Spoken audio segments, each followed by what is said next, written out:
From Earth, the night sky appears ethereal, peaceful. It's so far removed from human civilization, you'd be forgiven for thinking we're immune to anything going on up there. But that couldn't be further from the truth. We are under attack. Cosmic rays are bombarding us from every direction. Tiny particles that collide with our planet's atmosphere, setting off a chain reaction of ionization that can render our satellites and other electronic machinery useless. But where do they come from? For hundreds of years, astrophysicists have searched in vain to find the origin of these elusive attackers with little success. Even the type of source has evaded their searches. But now, thanks to a whole new field of research, we're starting to find answers. Not only do we now know what to look for, but they are proving more powerful than we ever imagined. What in the cosmos is possibly capable of producing a quadrillion electron volts of energy? I'm Alex McColgan, and you're watching Astrum. Join me as we follow the trail of cosmic rays, leading us right to the limits of physics as we know it. We'll see how scientists detect the highest energy particles in the universe and meet a new class of astronomical objects whose extreme behavior until recently seemed like the stuff of science fiction. The Milky Way is full of energy, but our eyes can only detect a tiny fraction of it. Beyond the spectrum of visible light, charged particles can give off higher energy radiation in the form of X-rays and gamma rays, creating a mess of energetic fingerprints throughout space. Astronomers can forensically decode these cosmic clues to understand the flow of energy through our galaxy. But among these charged particles, there is one group in particular that remains clouded in mystery. Back in 1912, the Austrian physicist Victor Hess made a historic air balloon ascent up to 5,300 meters, where he could measure the rate of ionization in the upper atmosphere, or how quickly atoms and molecules are becoming charged. He expected to find that it decreased at higher altitudes, confirming the prevailing theories at the time. However, this was not to be. Unexpectedly, Hess recorded a rate of ionization that reached 3 times higher than at sea level. This led to the realization that the ionizing radiation he had dedicated his career to studying came not from Earth, but from space. He had discovered cosmic rays, and they did not come in peace. Earth is under constant barrage from them. These high-energy particles, mostly protons, travel at nearly the speed of light and collide with our planet's atmosphere, sending a shower of secondary particles down onto its surface. These attacks can do some serious damage. The secondary particles produced in cosmic ray showers, the likes of muons, neutrons, electrons, positrons, and gamma rays, can interact with living organisms, contributing to genetic mutations and radiation damage. And when cosmic rays interact with satellites or other orbiting electronics, they can trigger a bout of ionization that can cause the circuits to degrade or even fail catastrophically.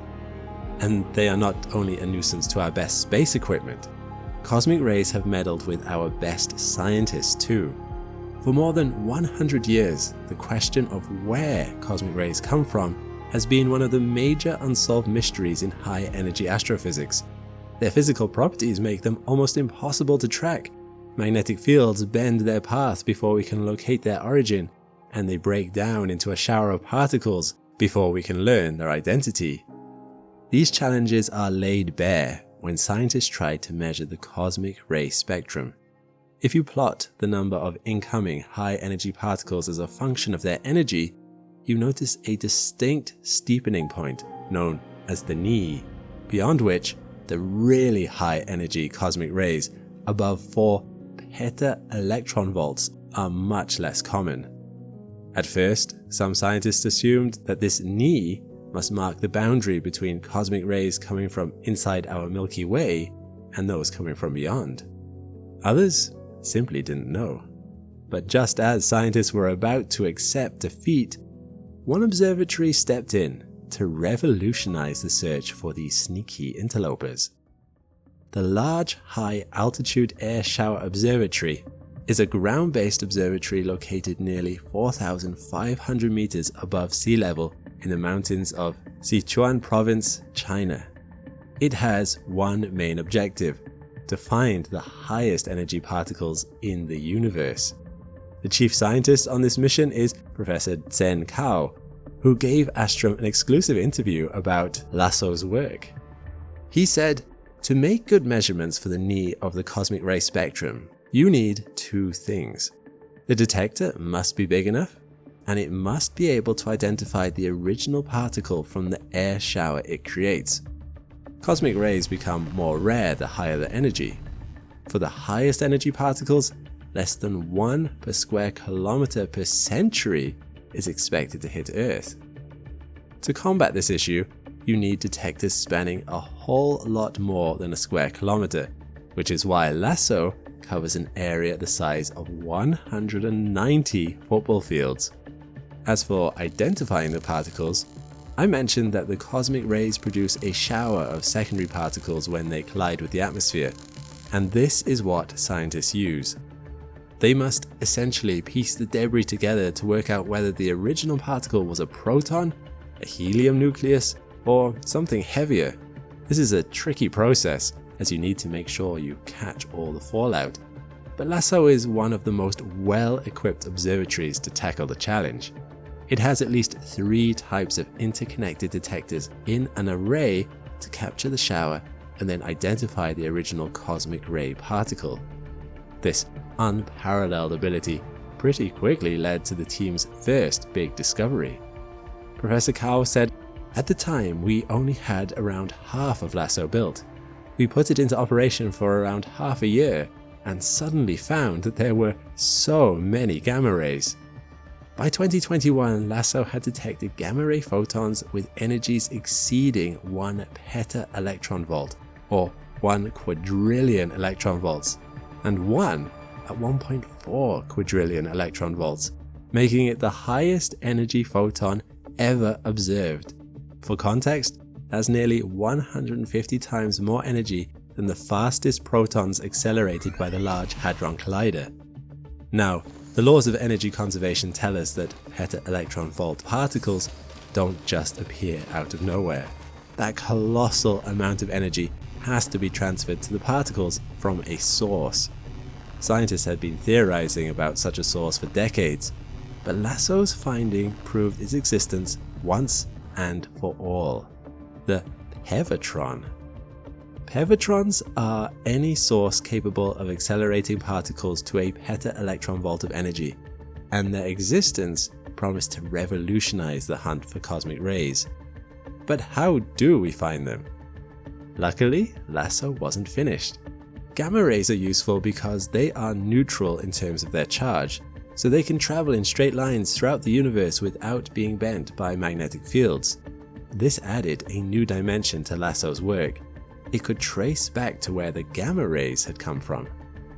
Mapping these traces across the sky, scientists identified 12 distinct sources capable of producing ultra-high energy gamma rays, several of which showed signs of accelerating particles to a quadrillion electron volts. There was a catch though. LASSO may have identified the general direction of these gamma ray sources, but scientists had no idea how far away they were. 12 lines of sight stretching out endlessly into space isn't exactly a narrow search field. Except, scientists knew something else about these gamma rays that would tighten the net.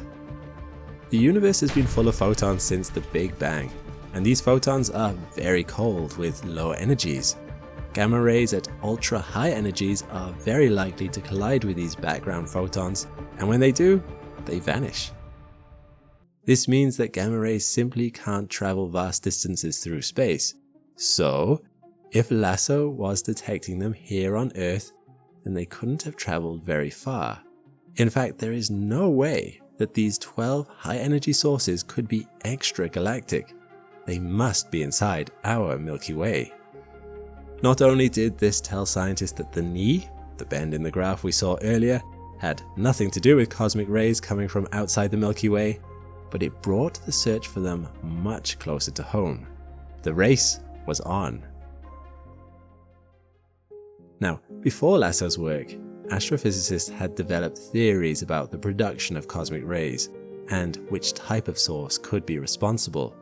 After all, space is a weird and wonderful place, home to several unusual objects displaying extreme behavior. But which of these oddities were capable of producing the highest energy particles, and how? For the past 70 years, a popular idea was that supernova remnants played a key role in producing cosmic rays. They certainly have enough energy for it. In fact, calculations show that if they converted just 10 to 20% of their kinetic energy into accelerated particles, supernova remnants could supply most of the cosmic rays we see in our galaxy. See, when a star goes supernova, it drives material out into interstellar space, forming a collisionless shock wave just ahead of it, where there is a sharp change in density, magnetic fields, and pressure. When a particle hits this shock wave, it gets bounced back and forth across the shock front, gaining energy each time. Particles can propagate here for some time, up to thousands of years, and the longer they spend there, the higher their energy can become.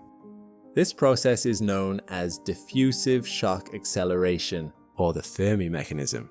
But although supernova remnants can accelerate particles in this way, reaching peta-electron volt energies may still be tricky. Theoretical models suggest that supernova remnants are only capable of accelerating particles to these extremes during the first 100 years of their life, and all the supernova remnants we know of are much older. However, there might be one scenario where supernova remnants can act as a source for ultra-high energy gamma rays. If they gain enough energy to overpower the magnetic forces that confine them, some accelerated particles may escape the supernova remnant and get trapped in nearby giant molecular clouds. Here, they can interact with the dense gas and produce gamma rays with energies up to 1 quadrillion electron volts, even if the supernova remnant itself is no longer capable of peta-electron volt acceleration. So, supernova remnants show some potential as cosmic ray producers. Up to 6 of the 12 LASSO candidates could be associated with them, but they're not the main type of source we should be looking at. There's another source capable of creating even higher energies: pulsars.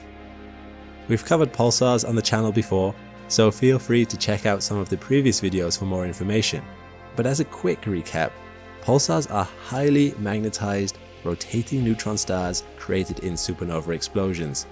We have now detected over 1,500 pulsars. But how could they create such high power gamma rays? Well, they're already proven to be capable of accelerating electrons and positrons, since the dense and highly magnetized structure rotates to produce powerful electric fields. These electric fields can strip electrons from the star's surface, forming a wind of particles that expands outwards at rapid speeds. And once this wind reaches the surrounding material, like the gas or dust from a nebula, it suddenly slows down, forming a termination shock. At this shock point, the particles are accelerated to extremely high energies. You can think of it like water flowing in a stream. Normally, the flow is smooth, but if you place an obstacle in the way, some water will spill out, and this water will be flowing much faster. The LASSO team believe that more than 30% of the candidate pevatrons they detected could be associated with pulsars, making them a key player in the search for cosmic rays. The final type of cosmic ray source came as a bit of a surprise to scientists. If we take another look at the spectrum and zoom into the knee shape, you see not a smooth line, but a hump. In other words, an anomaly. The properties of these cosmic rays didn't fit with them coming from a known source like a supernova remnant or a pulsar, which meant they must have been created by another type of source. This required scientists to think outside the box and propose some other less traditional ways that particles could be accelerated. And with that, they recognized what could be described as nature's ultimate particle accelerators, black holes. The idea that black holes could produce high-energy particles had been discussed way back in 2009, named the Barnard-Silk-West effect after the scientists who came up with it. It describes a phenomenon where if two particles move towards a black hole and collide near the event horizon, they could reach near unlimited energies. However, this theory was thought to be effectively useless, since the particles would no doubt be sucked into the black hole and lost forever. That was until more recent years, when newer models revealed that a fraction of the particles would more likely be ejected back out into space.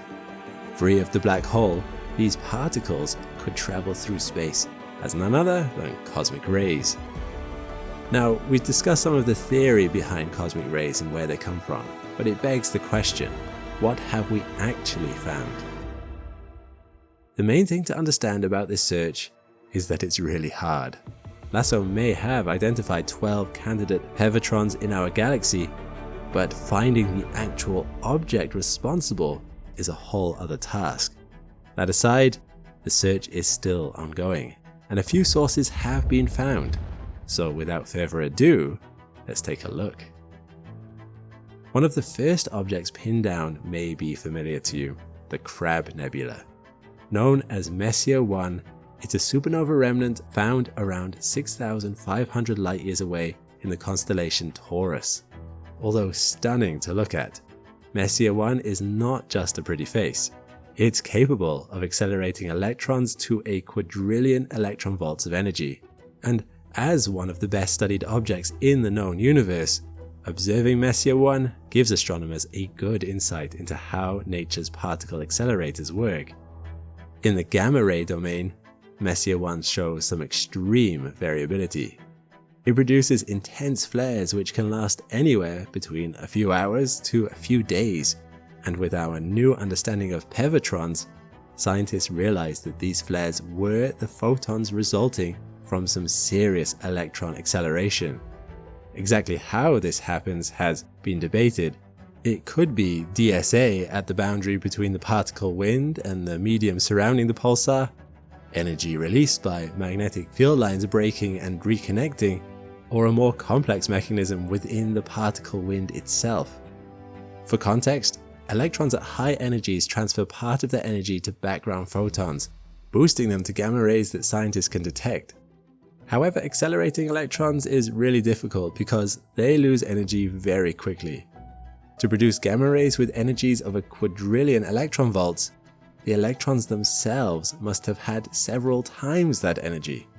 This proves that Messier 1 is undoubtedly a pevatron, and an impressive one at that. However, this has only been proven for electrons, making Messier 1 what scientists call a leptonic accelerator. But pevatrons are capable of accelerating any charged particle, and if you remember, cosmic rays are mostly protons, so it's these pevatrons, otherwise known as hadronic accelerators, that scientists are most keen to find. I mentioned that LASSO detected a photon at 1.4 peta-electron volts, the highest energy photon ever observed. With such mind-blowing energy, scientists were keen to see where it came from, which led them to our next candidate, the Cygnus region. The Cygnus constellation is one of the most recognizable in the northern sky, spanning more than 800 square degrees or 4,000 full moons. And it was here that scientists found some seriously interesting stuff. LASSO found lots of peta-electron volt photons inside the Cygnus cocoon, a huge superbubble which surrounds a region of massive star formation. Inside the bubble is a massive young star cluster known as the Cygnus OB2 Association. This is a very active place, and the many young, massive stars can create a strong wind which accelerates particles. Cygnus OB2 is found nearly 5,000 light-years from Earth, and it lines up pretty well with some of the gamma rays observed by LASSO. But as I mentioned, these gamma rays only indicate the general direction of a pevatron, not its distance. So scientists can often struggle to identify the origin of a signal among several possible sources. And in the case of Cygnus, there are plenty of energetic objects to choose from. In a similar direction to OB2 but further away, there is an X-ray binary known as Cygnus X3. It consists of a donor star and a compact object, likely a black hole or neutron star. The donor is a Wolf-Rayet star, meaning it is extremely hot and massive, and it feeds material into the compact object through strong stellar winds. This, combined with the compact object, which releases powerful jets of plasma, creates the perfect conditions for particle acceleration. At first, it seemed impossible to tell which system LASSO was detecting peta-electron volt signals from, but on taking a closer look at the signal itself, scientists noticed something unique. There was a temporal feature of the signals, a pattern that repeated every 4.8 hours, seen not just in the gamma rays, but in the X-rays and the infrared radiation too. But where was the pattern coming from? On further investigation, scientists realized the truth. Every 4.8 hours, the black hole of Cygnus X3 orbits its massive donor star. Suddenly, scientists could be certain the gamma rays were coming from Cygnus X3, and that they had found another pevatron. Cygnus X3 was a particularly intriguing object. For one thing, the highest energy photons from this object already measured 3.7 peta-electron volts. And since photons are radiated by accelerated protons, the energy of the proton must be several times larger. What that suggests is that Cygnus X3 is not just a pevatron, but a super pevatron, capable of accelerating protons to at least 10 peta-electron volts. We've had a whistle-stop tour of some of the most exciting pevatrons we've found so far, but what does the future hold for this ultra-powered search, and where will it take us? Hunting 12 candidate pevatrons seemed hard enough, but since LASSO's first finding, that number has boomed.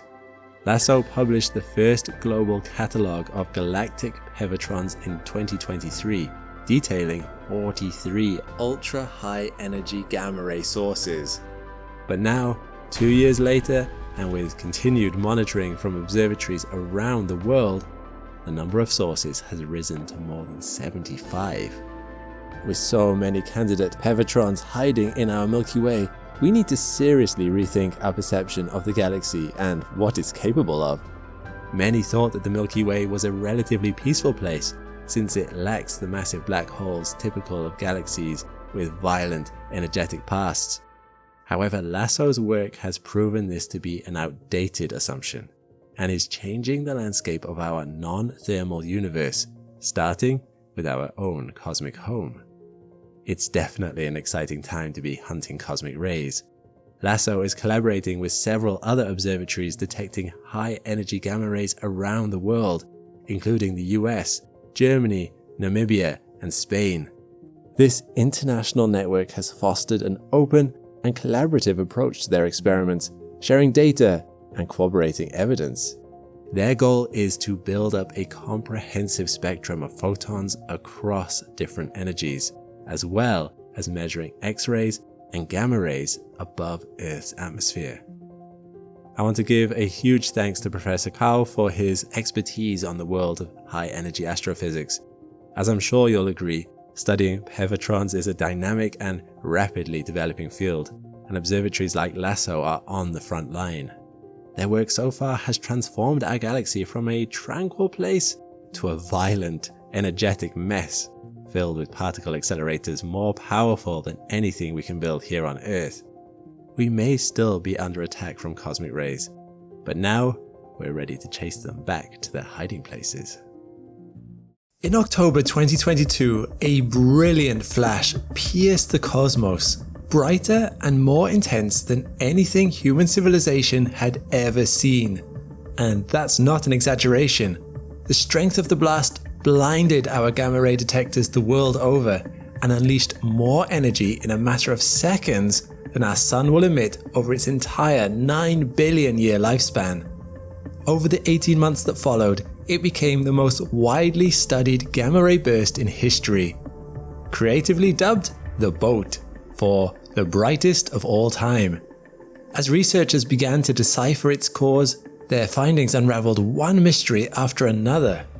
Scientists have been cataloging gamma-ray bursts for decades, but this one was closer, brighter, and unexplainably devoid of some key signatures you'd expect to see.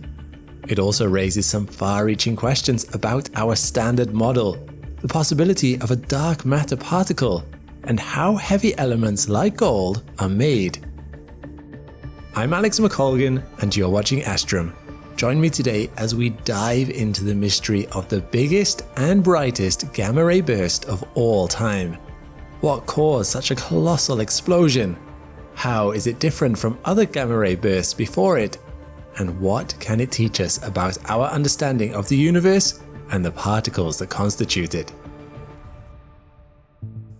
Gamma-ray bursts are brief, intense flashes of high-energy gamma radiation lasting from milliseconds to several minutes. The first of its kind was detected in 1967, when American satellites designed for detecting covert Soviet nuclear testing picked up an unusual pattern of electromagnetic energy. Since then, gamma-ray bursts have been of tremendous interest to the cosmological community, as they allow scientists to study states of matter and physics that are not reproducible on Earth. Essentially, they provide researchers with a glimpse of how stars are formed and evolve across the whole timeline of the universe. There are two different kinds of gamma-ray bursts. Short gamma-ray bursts last less than 2 seconds and are attributed to either the collision of two neutron stars or the merger of a neutron star and a black hole. They can be followed by a kilonova, an emission of bright light resulting from the radioactive decay of chemical elements. This decay creates even heavier elements, an important feature of novae which we'll discuss more later. Anything lasting longer than 2 seconds is classed as a long gamma-ray burst. These are thought to be caused by the explosive deaths of massive stars and their subsequent supernovae. The collapsed core may form either a neutron star or a black hole. These typically occur close to the edges of the observable universe because they are characteristic of low metallicity stars which formed when there were less heavy elements around. When we see one of these, we are witnessing events from billions of years ago. In the case of both long and short gamma-ray bursts, the newly formed black hole blasts out jets in opposing directions, containing particles accelerated close to the speed of light. When these particles interact with surrounding matter, they emit the gamma rays we detect. So, what made the Boat so special? Let's start by analyzing some of its key characteristics. Firstly, the Boat lasted 10 whole minutes and was detectable for 10 hours after the fact. It occurred in the Sagitta constellation, only 2 billion light years away, which is much closer than other gamma-ray bursts we've detected until now. In fact, such a bright explosion so close to Earth is thought to be a 1 in 10,000 year event, meaning the last time one happened, humans had barely started farming. As is the case with other long gamma-ray bursts, we know a collapsing and exploding star was behind it, but this is where things start to get fuzzy. A supernova alone isn't enough to explain the magnitude of the gamma rays emitted. The Boat was a whopping 70 times stronger than any other gamma-ray burst detected. Initially, the theory was that this must be the supernova of a ginormous star, the likes of which we rarely see. However, upon closer inspection of the afterglow, scientists found that the supernova behind the Boat was shockingly ordinary. To get a clearer picture, astronomers pointed the James Webb Space Telescope in the Boat's direction. Webb's near-infrared spectrograph revealed that the supernova behind the Boat was actually pretty average. It wasn't nearly as bright as you'd expect given the gamma-ray burst that accompanied it. So what could have caused such a flash? One idea is that we simply perceive the flash as bigger and brighter because of Earth's relative position to the blast. Imagine a flashlight shining in the dark, diffuse and soft. It lights the path 1 to 2 meters ahead of you. Now, imagine capturing all that light and focusing it into a singular laser beam. It wouldn't illuminate the path as widely, but it would reach hundreds of meters into the distance. And if Earth was in the direct path of that laser, it would register a super bright reading. That doesn't mean the laser released more energy than the flashlight, it just means the way it was concentrated and then detected resulted in a higher reading. The same concept can be applied to these gamma ray bursts. If a massive star is spinning super fast when it collapses, then the shape and structure of the near light speed jets it emits will be more narrow and focused, and therefore brighter. In fact, the jets seen from the boat are some of the narrowest we've ever seen. But not only were these particle jets brighter than expected, scientists also detected way more of them going faster than expected. They traveled with such fervor that after 2 billion years traversing the cosmos, they arrived here and momentarily disrupted the Earth's atmosphere. Sitting just 50 to 1,000 kilometers above the surface of our planet, Earth's ionosphere is rich in electrically charged particles. When the boat struck, it left a mark comparable to that of a major solar flare, pushing the ionosphere down into lower altitudes. If photons from an explosion 2 billion light years away can have this kind of effect on our planet, I don't really want to think about what happens if something like that in our neighborhood explodes. The large high-altitude air shower observatory in Daocheng County, China, managed to capture data on tens of thousands of photons over the course of the initial blast and into the afterglow. This is a quantity unlike anything seen before in gamma-ray astronomy. In fact, it's so far out of pocket that some astrophysicists think that they might be pointing towards something missing from our models. According to our current understanding, it's very unlikely these super high-energy photons are traveling for 2 billion years. Cosmic microwave background radiation, interactions with intergalactic dust, or redshifting caused by the expansion of the universe are all factors that can interfere with a photon's trajectory.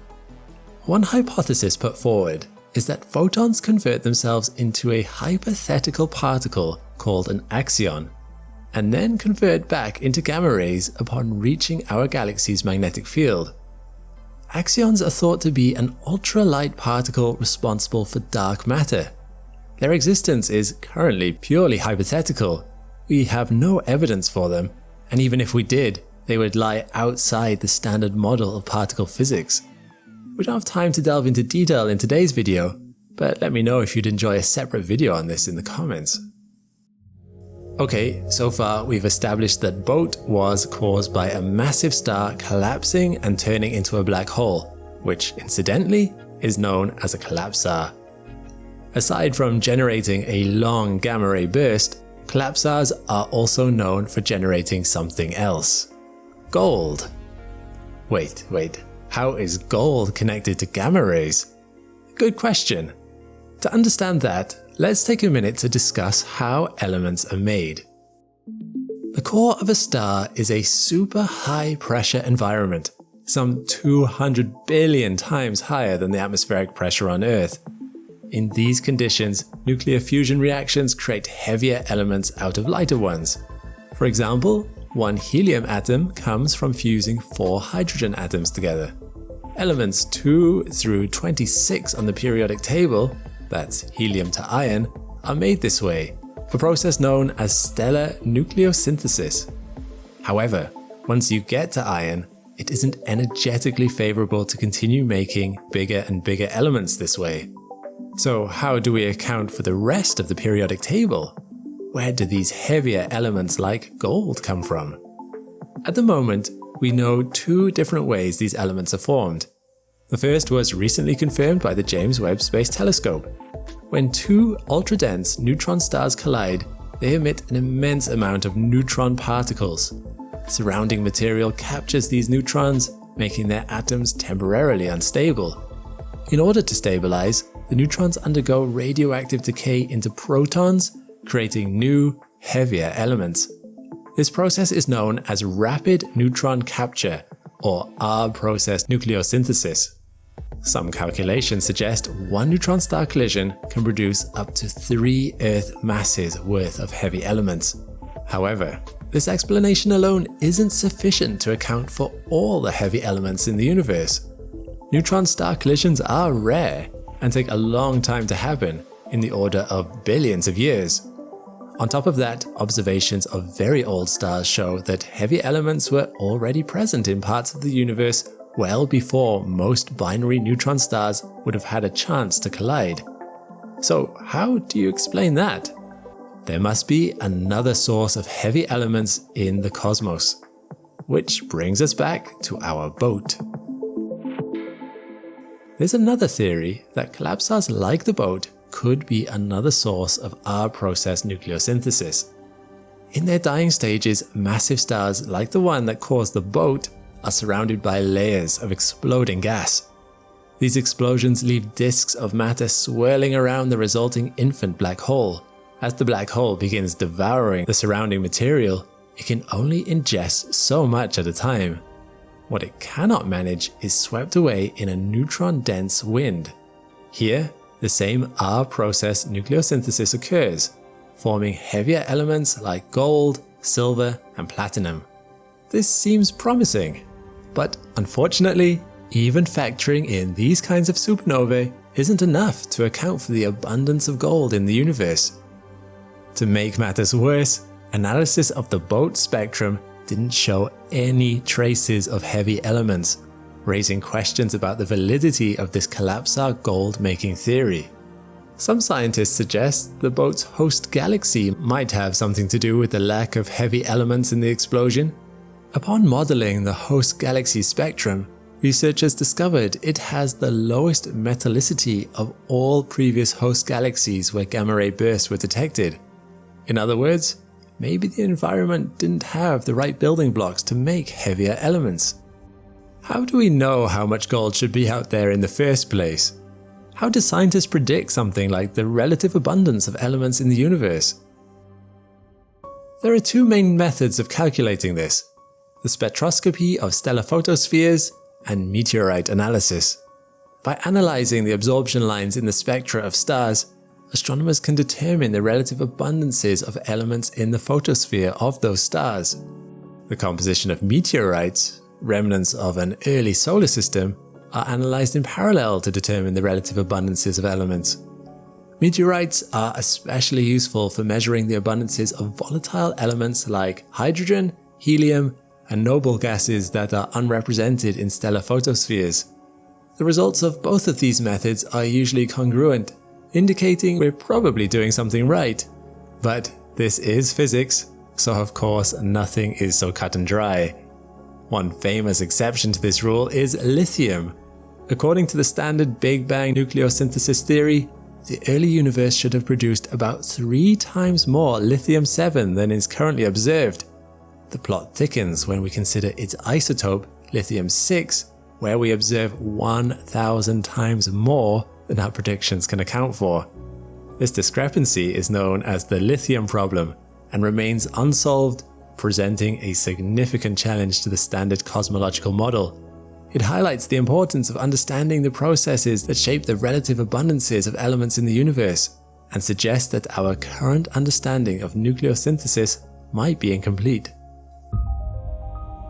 Just because boat didn't yield gold as expected doesn't mean we should discard these kinds of extreme gamma-ray bursts as places where heavy elements could be made. Observations of nearby stars have provided strong evidence for an early R process that enriched the universe with heavy elements. But the boat findings cannot be ignored, as they suggest there may be alternative, currently unknown processes responsible for this elemental enrichment of our cosmos. The results may call into question our entire model of understanding regarding collapsars and their role in creating heavy elements. This discovery is much bigger than just the boat or gamma rays. It's about the literal building blocks of our universe as we know it. Where do our different atoms come from? And why do they exist in the proportions they do? How much of our model is accurate, and how much is missing? What role does dark matter play in all of this? We need more time and research before we know for sure, but the boat is a great example of how new findings keep our understanding of physics ever evolving, just like the universe itself. When the James Webb Space Telescope finally saw the edges of the universe, we knew we had a problem. Webb was able to resolve light emitted from stars 13 billion years ago, helping us to peer back in time to some of the universe's earliest moments. But what we saw was not a sparsely populated proto-universe, where matter was only just starting to coalesce into the first, tiny, intermittent galaxies here and there. The early universe was a bustling place. It had galaxies. Too many of them. They were too bright, and the black holes we started to spot in their hearts had grown too big too quickly. Some began to proclaim that our models were wrong and cosmology was in crisis. And while some of these problems have begun to alleviate as better data came in, other problems simply became more prominent. But in a strange twist, one of the most resilient mysteries in all of this might be about to unravel, thanks to a black hole with an impossibly big appetite. Its name is Lid 568, and we've just seen it breaking the Eddington limit, consuming matter faster than it should be able to, and it might just be the key to everything. I'm Alex McColgan, and you're watching Astrum. Join me today as we explore Lid 568, the Eddington limit, and its groundbreaking implications on cosmology. A black hole breaking physics? By now, I really shouldn't be surprised. It takes time to cook up a galaxy. Interstellar gas and dust need time to subtly come together under gravity until a critical mass is reached and stars begin to ignite. These stars live and die, and from their deaths, new stars are formed. This too takes time. Cosmologists have observed our universe and, based on what they saw, created models for how old our universe is and how quickly galaxies form, which is why the James Webb Space Telescope data caused such a crisis. Things were not as the models predicted. Fortunately, some of those problems proved solvable in the months after the data was released. For example, the brightness of the galaxies we could see through Webb. This brightness implied that there were far too many stars present in those galaxies. So many stars should have taken much longer to form, and yet there they were, fuzzy red dots at the edge of Webb's resolution. However, scientists at the University of Texas studying Webb's Cosmic Evolution Early Release Survey realized there could be another explanation for all that excess light, and counterintuitively, that explanation was black holes. If we work under the assumption that there were massive black holes in these galaxies rapidly consuming cosmic gas, then the intense friction given off by these hungry leviathans as they ate created an excess of light in their accretion disks. This explains why galaxies overall seemed brighter and were throwing off our estimates. Once you add these shining black holes, you don't need so many stars. The mass of each problematic galaxy dropped, and everything fell back into line with the cosmological model. Problem solved. This reinforced how important black holes are to our understanding of the early universe, which was in and of itself a problem, because the black holes themselves broke our models too. In particular, cosmologists struggled with the thorny question of how they'd come to be. For small black holes, known as stellar black holes, there was no issue. Stellar black holes have masses a few to 100 times that of our Sun, and we understand very well how they are formed.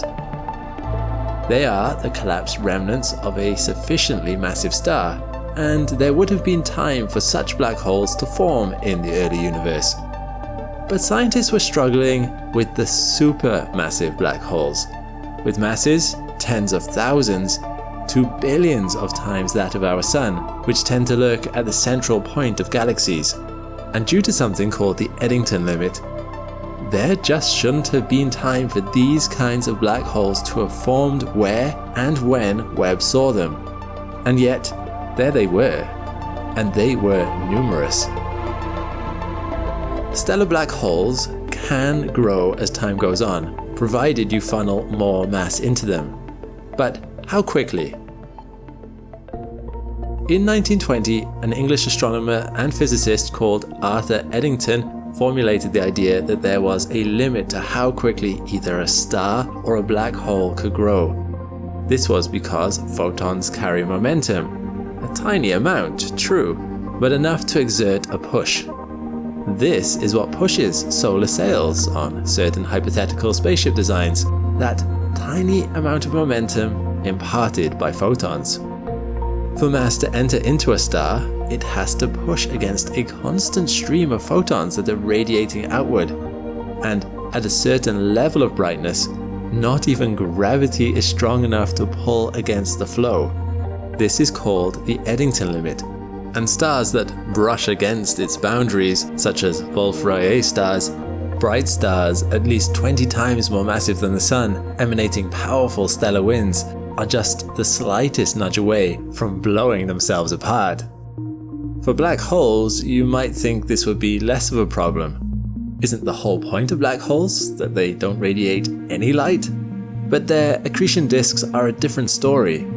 As we discussed earlier, accretion disks around supermassive black holes can be incredibly bright, particularly around supermassive black holes, sometimes dwarfing the brightness of the stars in the galaxy they reside in. With brightness comes resistance to gravity, and black holes have to obey the Eddington limit too. So even though, given enough time and mass, stellar black holes could theoretically grow into supermassive black holes, it doesn't seem plausible that this actually explains all the supermassive black holes we see in the early universe. Simulations have been run, and although it is technically possible to grow a stellar black hole into a supermassive black hole in that time frame, it would require those black holes to be feeding at near the Eddington limit non-stop since their birth, which just doesn't happen. Black holes in real life often run out of mass nearby and need to wait to run into more, or for more to come to them. To further complicate the matter, we're not completely sure that supermassive black holes are the grown-up version of stellar black holes in the first place. Although it seems like common sense to assume so, scientists have been confused at the lack of the intermediate stage of black holes observable in our universe. To be frank, they've not cited any, at least none for sure. Supermassive black holes are common at the center of galaxies, and there are thought to be 100 million stellar black holes in our Milky Way alone, based on the number we've seen. But intermediate black holes are suspiciously lacking, with only a handful of potential candidates. You would think we'd see a lot more. Struggling for certainty, scientists began to hypothesize that supermassive black holes were instead born in some other way. Many cosmologists have been exploring the idea that because everything was much closer together in the early universe, things might have been dense enough that interstellar dust itself could conceivably have collapsed to form a black hole directly, skipping the star step altogether. If this is true, and there is some evidence to support the theory, then perhaps supermassive black holes were once capable of simply being born that size or near it right from the offset, even if such a thing is no longer possible in our more spread out universe today. But this is by no means certain. But then, Lid 568 came onto the scene, and the pendulum swung the other way again. Lid 568 is a very distant black hole, between 12.1 and 12.3 billion light years away. It's so far away from us that we can't see it at all using visible light. The expansion of the universe has redshifted it all into infrared ranges. But even its infrared emissions were too dim to be picked up by heavy hitters like Hubble alone. It took the Chandra Cosmos Legacy Survey's combined telescopes and the incredible resolution of the James Webb Space Telescope to see it at all.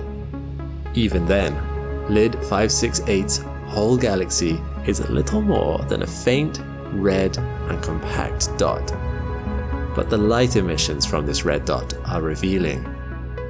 X-rays given off by LID 568's accretion disk reveal that it was actively consuming matter in its galaxy's heart in a way that no one expected. You see, LID 568 crucially breaks the Eddington limit, and not just by a little. It's 40 times over the accretion speed limit. It's well on its way to having its license revoked. How is this possible?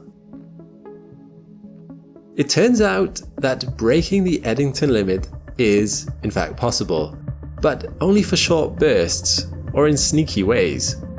For example, jets can help you get around the Eddington limit if all your photons are being blasted off in a single concentrated direction. All the other directions can eat to their heart's content, with no photon feedback getting in the way of a good meal.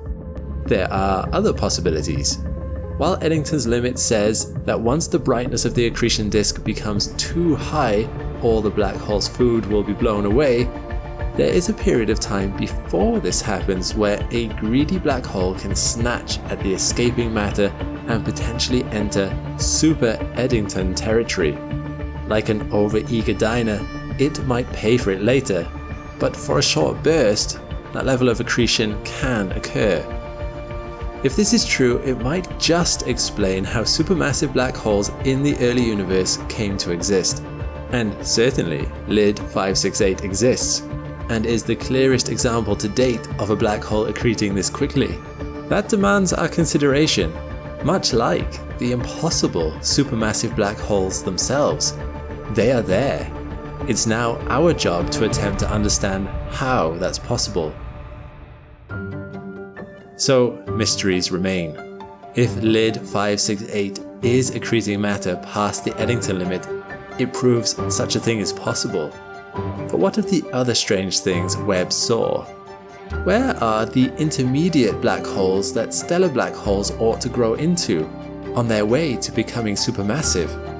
Why are there so many galaxies in the early universe, more than our models should allow? Do direct collapse black holes, ones formed from the cosmic dust itself with no stellar intervening step, really exist? Our models might be on the right track, but something is missing or incomplete. Black holes exert a phenomenal influence on our universe, and there are secrets surrounding them that they guard jealously.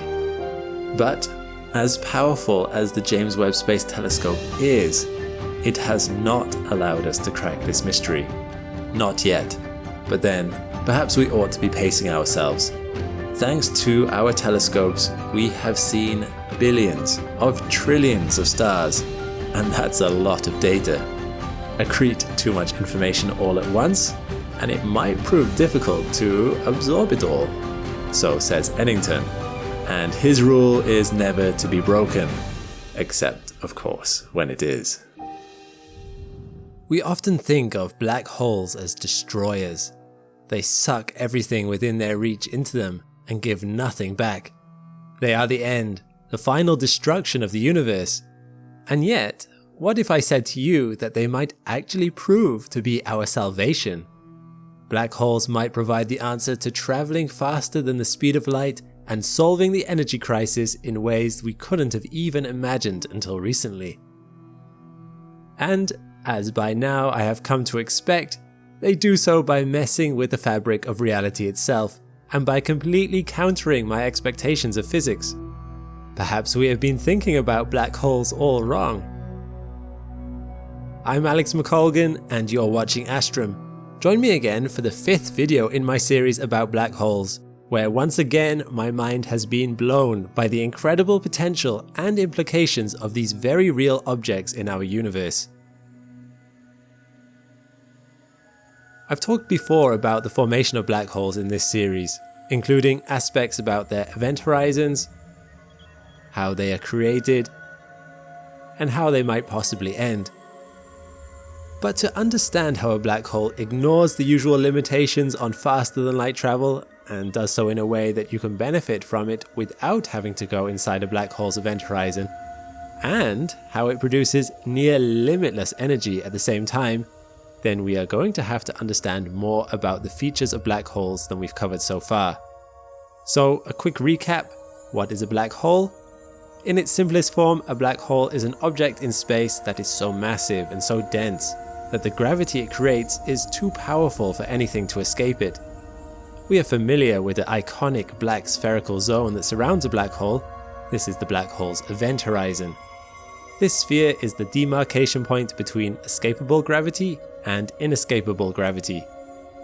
Because the gravitational pull increases the closer you get to a black hole, once you go beyond the event horizon, nothing, not even light, can travel fast enough to get away again.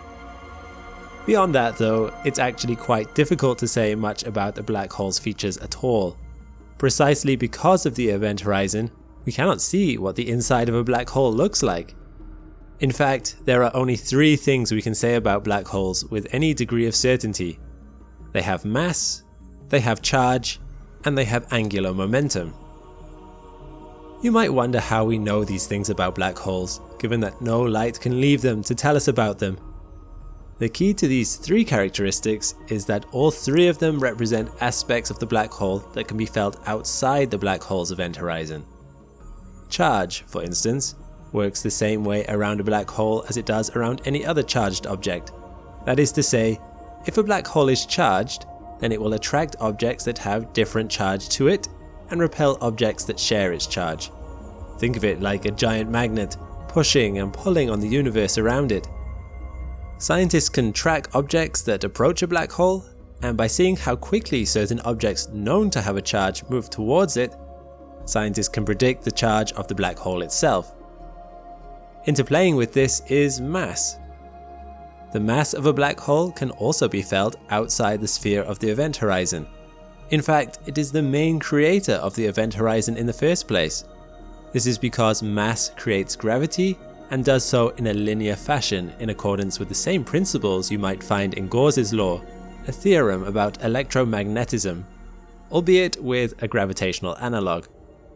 So, it's possible too to calculate the mass of an object by seeing how far away objects are before they start to accelerate towards it, and how quickly they accelerate. Although obviously, you need to factor in charge at the same time, or your results might get skewed. Finally, angular momentum, or spin. It is possible to detect the spin of a large mass object, and we are going to dive into the how in just a bit. For now, let's just accept it as a given and recognize that black holes are certainly very high mass objects. There are varying sizes of black holes in existence. The smallest, known as micro black holes, have a mass that's comparable to that of our moon, or 7.35 times 10 to the power 22 kilograms. They fit all this into a space that's just 0.2 millimeters in diameter, which is incredible. It really gives you a sense of how dense a black hole can be, something thinner in size than a human hair, packing the mass of the moon. And that's just the smallest ones. Stellar black holes have a mass equal to 10 times our Sun, and have a diameter equal to 60 kilometers. Intermediate black holes are the mass of 1,000 suns, and fit all of that into a diameter of 2,000 kilometers, which is still much smaller than the Earth. It is the largest black holes that really dwarf us, with masses between 100,000 to 10 billion times the mass of the Sun, and sizes ranging from 0.001 to 400 astronomical units, an astronomical unit being the distance from the Earth to the Sun. But other than those 3 features, there are in theory no other differences between them. If you put two black holes in the same room and made sure they had the same mass, charge and spin, it would be impossible to tell them apart. However, these three features are enough to have some interesting effects on the area of space outside a black hole. Traveling inside a black hole is impossible. Space and time break down past the event horizon, but we think we know a few things that must exist inside one.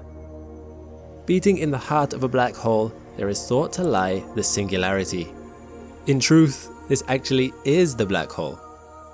When we were discussing diameters earlier, that is just the diameter of the event horizon. Again, we are not certain what a black hole actually looks like because light can never escape it. In a space that is infinitely small, there is a point where all the mass of the black hole is packed so that it is infinitely dense. For the simplest models of black holes, the ones that do not spin, this is a single point. In a rotating black hole, this is more like a little spinning ring. Otherwise, it would be difficult to define spin for a point that has no volume. Our current physics get very strange around such a black hole. If ideal paths are traveled around this point, it becomes mathematically possible to do some very strange things, like meet up with your own past. This has some disturbing implications for causality and gets into time travel paradoxes like the grandfather paradox. So that probably only shows for certain that our ideas about singularities are not quite right yet. Because the singularity is so small, it'll take the successful merging of quantum theory and general relativity theory to properly explain what is going on inside a black hole, and we have not yet managed to do this. It may one day turn out that singularities do not exist in the hearts of black holes at all, but this is the extent of our knowledge so far. Well, whatever it is that lies inside a black hole, it powers our faster-than-light engine, because like most objects in the universe, it spins. And oh, does it spin! As we travel out from the center of the black hole, we pass through the event horizon with little fanfare. The event horizon actually cannot be detected locally, although a person outside the black hole might watch you slow down to a complete stop as you travel through it.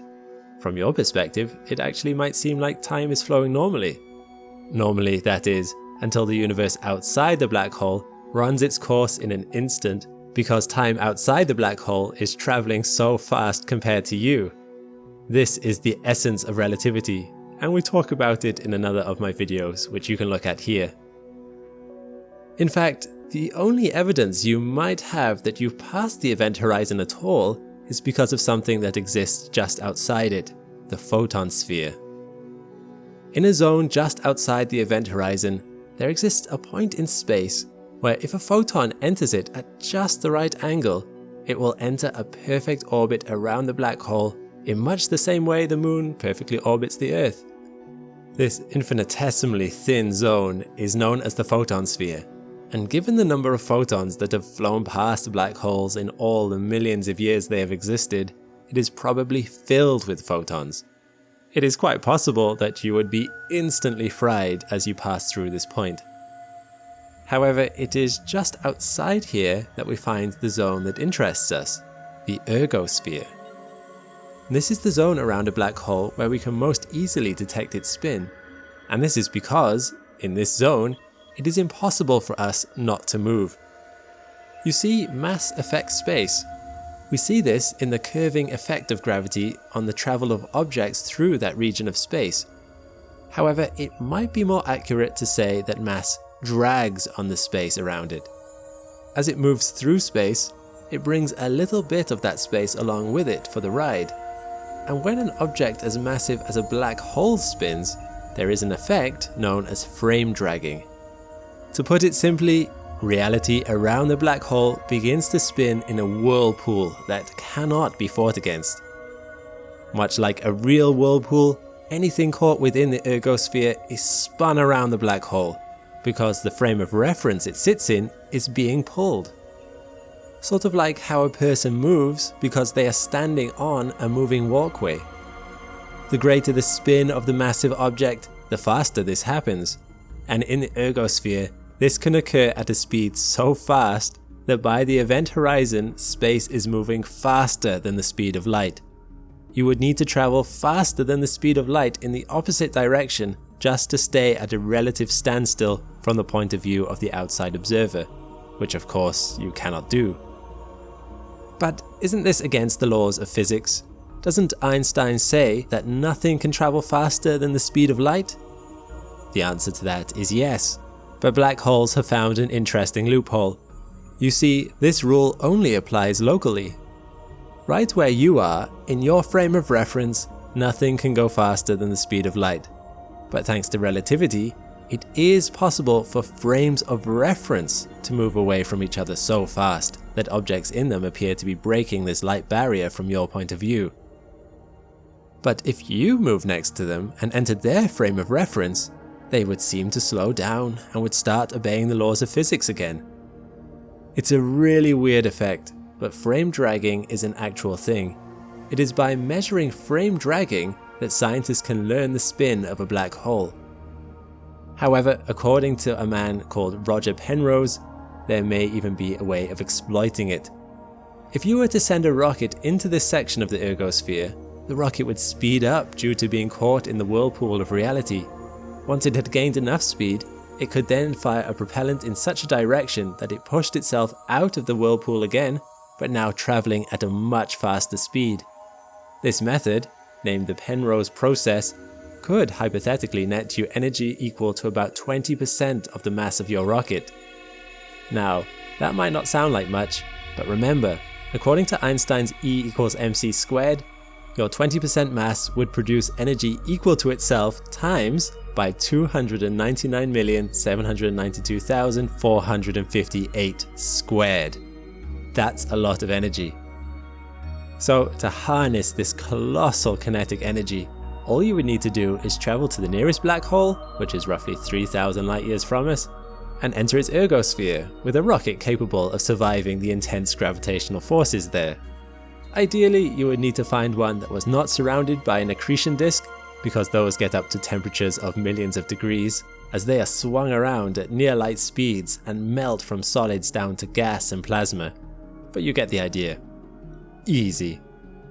Okay, maybe this is a little impractical for us, but the implications for faster than light travel that black holes demonstrate through frame dragging might just offer us the key to one day beat the light barrier for real. Not by going faster than light ourselves, but by somehow convincing the frame of reference we are in to travel at those faster speeds, just like they do around a black hole. Of course, if this requires the energy of a black hole to accomplish, we might be out of luck for now, but it's an incredible glimpse into what is possible, and scientists are already looking into the power of frame dragging for future travel. But maybe that's a topic for another video. Either way, this all just highlights once again how our universe really is very different from what we might have ever imagined.